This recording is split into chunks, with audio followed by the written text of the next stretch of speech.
And Michael, I might start by asking for your help to define some of these terms that we will be talking about today. Sure, thanks, Wes. So starting with the first one, cybersecurity, at a high level, it's the practice of protecting computer assets from digital attacks. Digital attacks are something that's comparatively new compared to your older sort of attacks.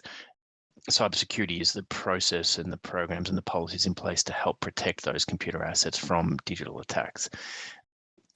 The kind of assets that you would include or should fall under the scope of a cybersecurity policy, computer programs, systems, networks. It's really important to also say it includes the data that traverses across those networks and computer assets. So we're protecting both of those particular items when it comes to cybersecurity. Cybersecurity itself is a very big concept, so we won't go into any more detail than that from a definition perspective, other than it's designed to protect those computer assets from digital attacks. Ransomware itself as well is a form of malware. So malware quite literally stands for malicious malware. Ransomware is a particularly nasty strain. It has been around for quite some time, and back in its earlier days, it was really nothing beyond an annoying little bug that would get into a computer's network and lock some things down a little bit, usually demand a very small payment in order for it to be put away. Unfortunately, criminals went away and truly weaponized ransomware to be a devastating attack to organizations, and it is pervasive. It's across all industries, and all organizations can suffer from these sorts of attacks. So malware and ransomware in particular are what we try to defend against. Multi-factor authentication is just one simple form of security. It's really important to say multi-factor authentication is not specific to cyber or cyber risk or cyber security. It's something that applies to everyday life, such as bank transfers. Those sorts of things will often require a multi-factor authentication to be applied. Organizations should use multi-factor authentication internally when they're changing bank account details. So multi-factor authentication itself is not new, but the application to cybersecurity makes it something that is, I would say, virtually a backbone for security items or policies or procedures for all organizations to pay some attention to.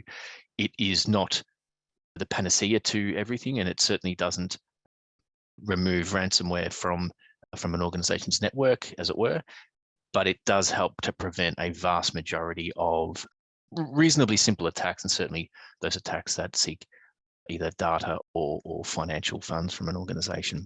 And Michael, just to clarify, that's when someone may receive an SMS or an email just to confirm that you were trying to log in. It's a double checking system. Yeah, absolutely. It is a double, sometimes a triple checking system.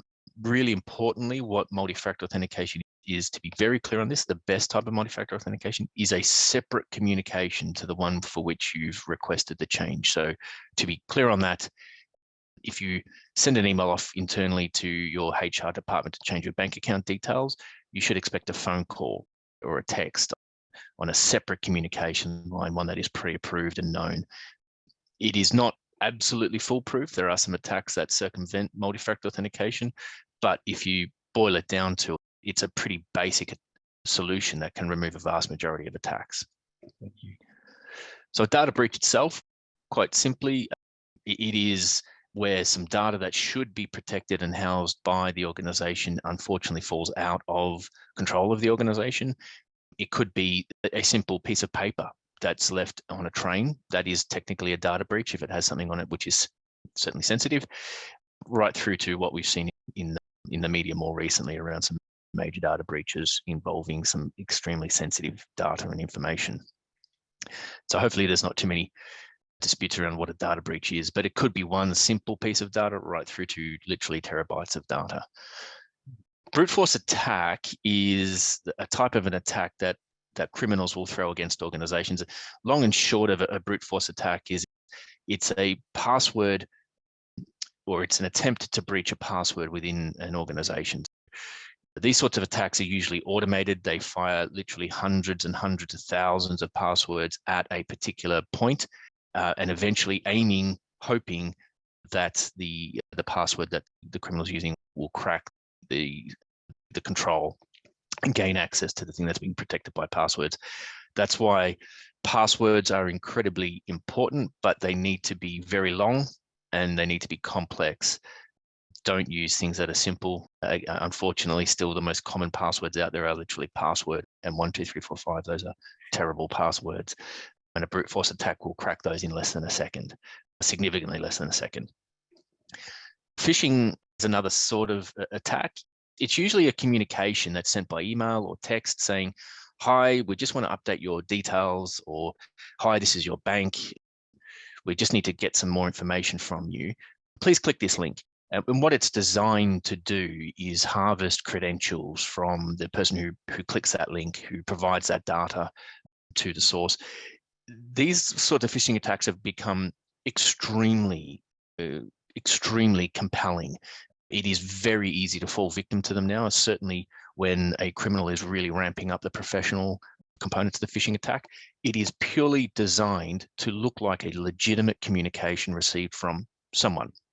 It could be something as innocuous as, hi Wes, it's Michael here, looking forward to doing the presentation with you tomorrow. Here's an updated deck that I'd like for you to use. And lo and behold, as simple as that, a legitimate looking communication with an embedded malware of some description, and all of a sudden Wes's entire computer system could be compromised. So phishing attacks are particularly nasty because they can be quite devastating. They can open the door to implementing ransomware attacks and other things as well.